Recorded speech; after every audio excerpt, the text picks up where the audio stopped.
People don't care.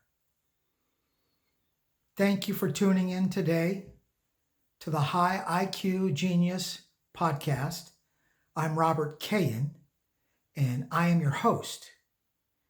And our topic today is people do not care, and why you should care that people don't care. You know, it reminds me of something that my grandmother taught me when I was just a young boy.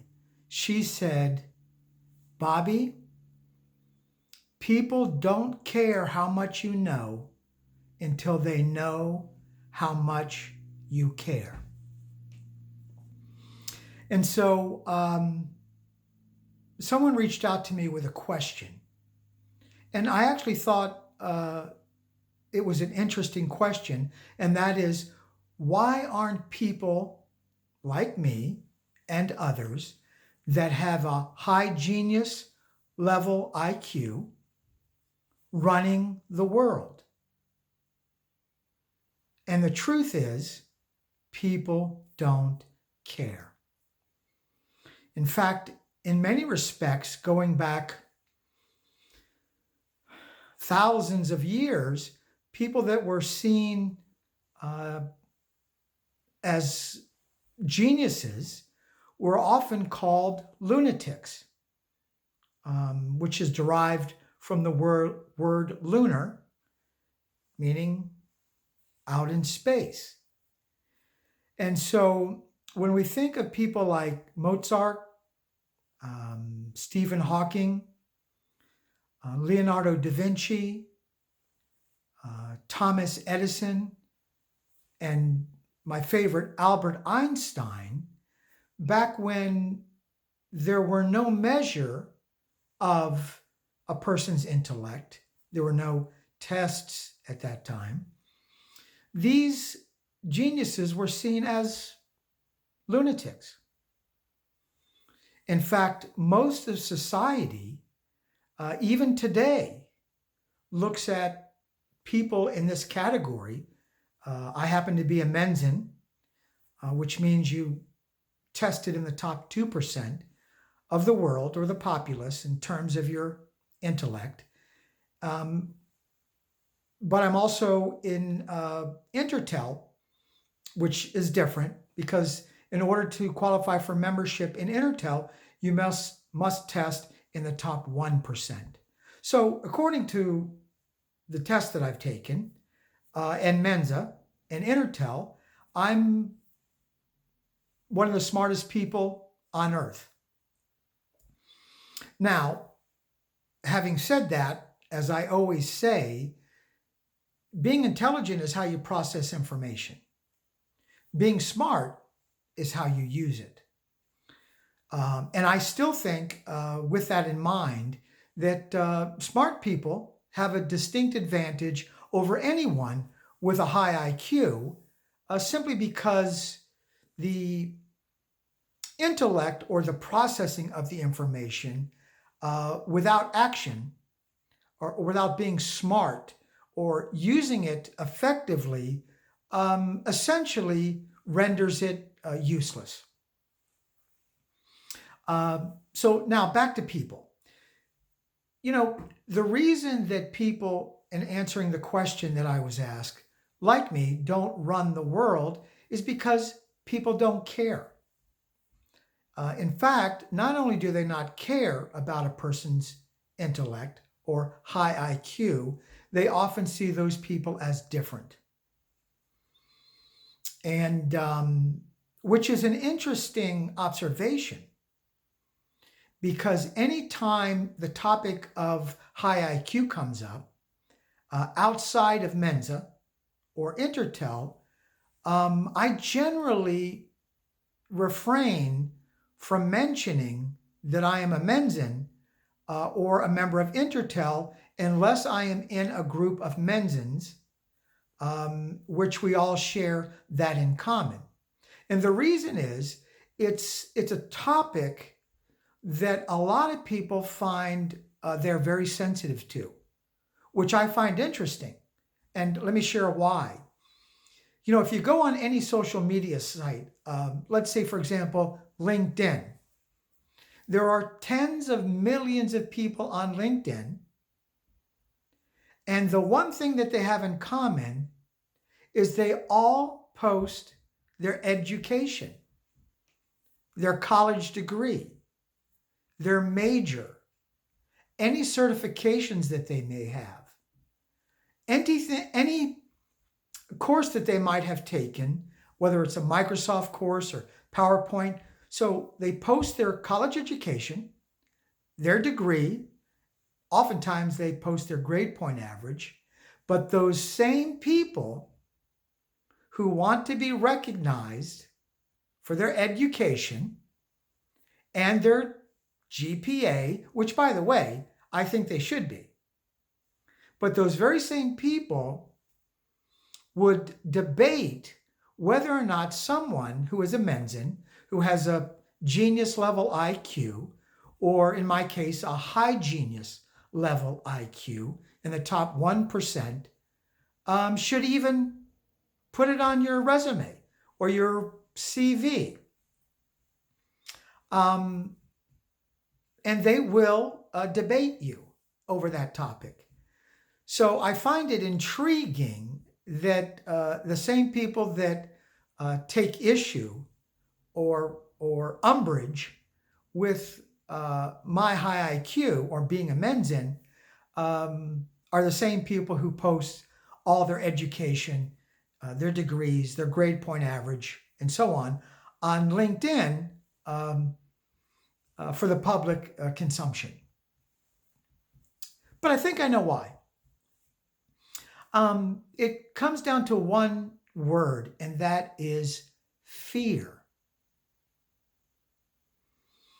And, a good friend of mine who's a doctor said to me, anger is fear turned inside out. Now, by the way, I need to place a caveat to that. This podcast is just my opinion. It's not meant as medical advice, and it's not meant as legal advice or legal counsel. So if you have a medical challenge or a legal challenge, please consult the appropriate professional. But again, the doctor said to me, anger is fear turned inside out. And one of the things that I noticed on social media, which is, I remember back when there was no social media. I grew up in a time when the way you knew where your friends were is you drove by their house on your bicycle and you saw other kids' bikes on the ground out front. So having said that, the people on social media oftentimes are, I find very intriguing, because in reality, most people won't lift a finger to help you or support you, but they'll raise all 10 to hurt you or to harm you in some way. In fact, I should say one of the reasons I bring that up is because I often talk about wanting to help just one person at a time with this podcast. And I'm certainly, again, not trying to go viral. If one person gains some insight, some valuable direction with this podcast, then I've accomplished what I wanted to. But as you see these podcasts, invariably the topic comes up to click the like button or the subscribe or hit the notification bell.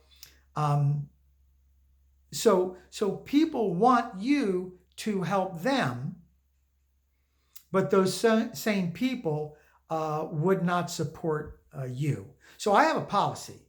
I support people who support me. I think that's fair. So while I would love you to subscribe to my channel. And I hope that you do. If you just enjoy the videos but you don't subscribe, that's okay too.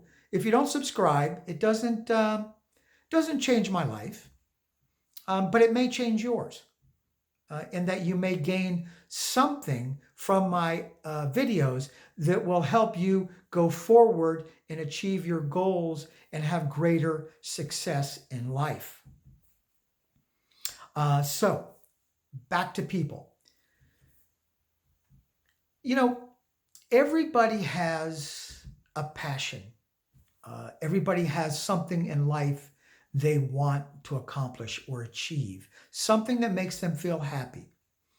And oftentimes people will ask me, when the topic of IQ comes up, to solve a problem, an analytical problem or a puzzle or an equation or something. And, I do that from time to time. But my real passion is solving real world problems for you. I mean, think about that for a minute. If I show someone how intelligent I am, what have I achieved? But if I show them how intelligent they are, I've achieved so much more.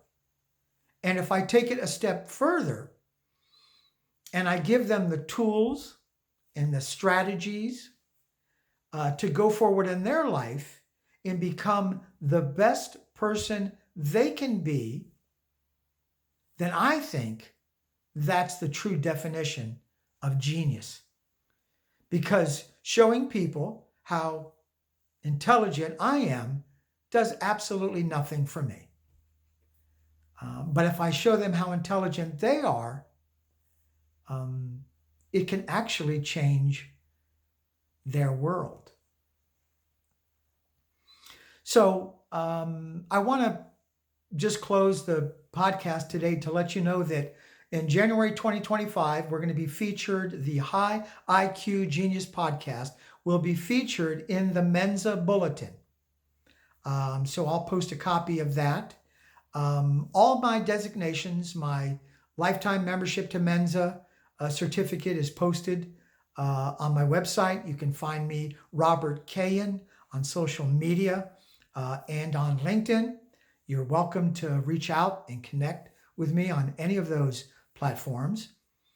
And we're going to start having some other guests. I've invited some guests. We're doing some scheduling right now, and we're also organizing the podcast. So it's more professional. So I'm sort of learning the technology as I go. And we're going to improve. We're going to have some guests on with high IQs, other people with genius level high IQs and above. And so you'll be able to get a different sort of vantage point. And hopefully you'll gain some knowledge and some insight. So that's going to be it for today. I do want to thank you. We have many choices out there in social media. So I am grateful that you took the time to listen. One of the things my grandmother used to say when I was a kid is God gave us 2 ears and 1 mouth because we're supposed to do twice as much listening as we do talking. Most people listen with the intent of responding. And the key to communication is listening with the intent of understanding. So I hope we have an understanding today. I hope you've enjoyed these few moments we spent together. Be awesome. Be happy. Be the best version of yourself that you can be. And remember, at the end of the day, it's you against the world, and I'm betting on you.